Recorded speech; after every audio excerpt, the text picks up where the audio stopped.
This is going to be our spoiler video for the new Avatar film. If you have not seen the film, I do have a spoiler-free video over on the channel. Feel free to check that out and then come back here once you have seen the film. We pick up with Aang. He's trying to kind of recollect or collect as many like airbending, Southern Air Temple relics, anything that he can do to like rebuild airbending and their culture. He ultimately gets ambushed by a new faction that is introduced in this film, thus leads him on a quest to find out what they were looking for and ultimately what their goal and what they hope to achieve is. After some pursuit and digging around, he does find out that there is a new avatar, or a forgotten avatar, and her pupil that she had made. She had actually made a non-bender into a bender with this new staff. Right there, I feel like I said in our spoiler-free video, is a very unique angle. There's so many good ideas in this film. You have the staff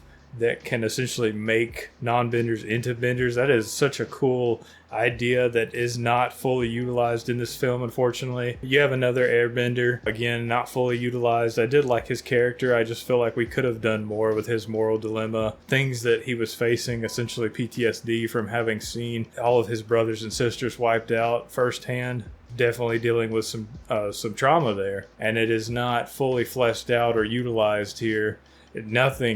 Basically nothing of which I feel is fully seen or realized in this film, unfortunately. And I do sort of blame that time frame. Like I said, this film only clocks in at an hour and 28 minutes. It's not even an hour and a half, which that in and of itself is a bit of a crime to me and I'm rounding up, after 20 years of not having seen Team Avatar, and we get an hour and a half film.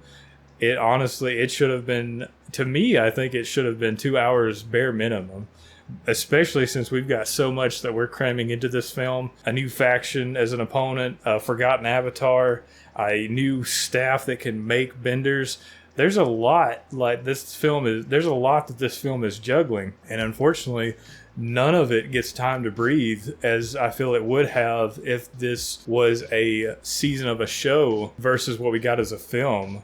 And a lot of my problems with the film, as I said in the spoiler-free video, could have been fixed if we were just able to have all these elements just breathe and just sort of see the down-to-earth, the mundane, the routine of things. I would have liked to have seen that too. Like, what's going on with Zuko on his day-to-day? What's going on with Katara and her day-to-day? Like, does anybody have any new hobbies? Like, what's Sokka doing? We see in the film that he's building some stuff. That's neat. Like, let's explore that. What's he got cooking up in his workshop? Things of that nature. Like, I really wanted to see how everybody's doing, because it literally is, 20 years essentially since we've seen everybody, and that's something that I feel like this film really missed out on. I think making Taga, who is voiced by Dave Bautista, excellent job, by the way. I think Dave Bautista did a phenomenal job voicing this character. He very much brings a powerful sort of hurt voice to this character, and I think he does a masterfully good job in voicing the character. Honestly, I think that they should give him more voice acting roles, and I'm not even opposed to him coming back in a future installment. But as for the things that did not work for me in this film, well, one, there's a sequence in the film where Taga essentially just wipes out Team Avatar just within the matter of just a minute, I think, of screen time. He has completely wiped out Team Avatar, as in they are deceased now. And narratively, I find that very hard to believe that we have prime Team Avatar. They're all in their 20s.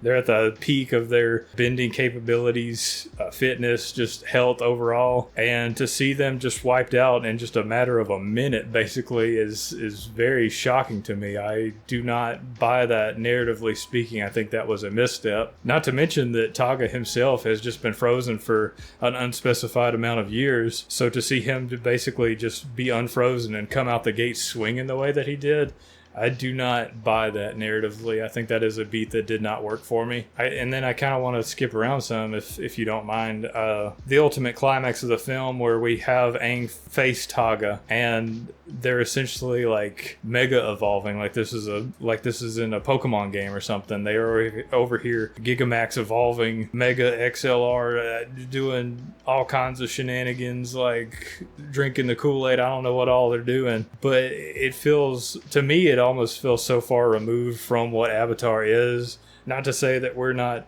used to grand fights and grand spectacles. I mean, we've had that ever since season 1 of Avatar. But to see Taga and Aang both like mega evolve and just go mano a mano in their mega evolved forms, something about that also did not work for me. It feels removed from what Avatar kind of started out as. I don't feel like it's in the same spirit that the show is kind of going for. There's a bit more of a groundness, like a down-to-earth story to Avatar as a whole. Like I said, we've seen fighting and huge monster spectacles as far back as season 1, but it's not something that the show really relied on. Like I said, not to say that we haven't seen things of that nature before. There's a fight much to the same vein in season 4 of Korra, where it's basically a giant kaiju fight. And again, I feel the same way about that fight as well. That fight did not work for me as well. It did not work for me then. It does not work for me here. I like the more grounded fights that we have present in Avatar, such as Aang versus Fire Lord Ozai. Like, even back then, the only thing in our arsenal to really mega evolve ourselves is the Avatar state, and it's so overutilized now that Aang arguably spends more time in the Avatar state in this film than out of it. And I think I feel like they're trying to one-up themselves so much to try to keep your interest, when I feel like it's the same problem that I have with Pokemon, is that you're going too far in the wrong direction, and the fact that you're going to just keep on like one-upping yourself till eventually that whole base that you're built upon just implodes. Like, stacking things on top of each other to one up and say, I've got a bigger kaiju now. I've got a bigger kaiju now. I'm mega evolving more. Like, that to me is not a good direction to take a series, especially not this one, because like I said, that base that you've built upon is just going to implode one day. But I really do like to see more of the character driven side of Avatar.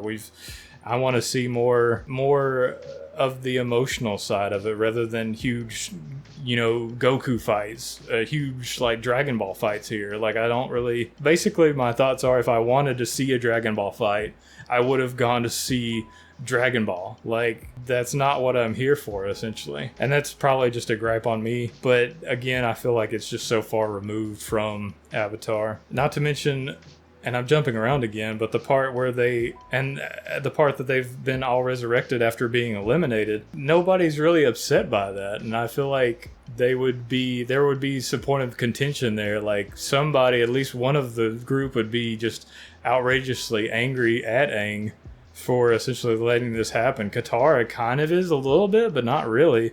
And I feel like if this was a series, we'd get to see that side more. Another story beat that did not work for me was that once Taga is in control and Team Avatar has been incapacitated, he essentially just takes Appa. And I do not feel that Appa would go with him, like, willingly. He does not seem to be forcing Appa.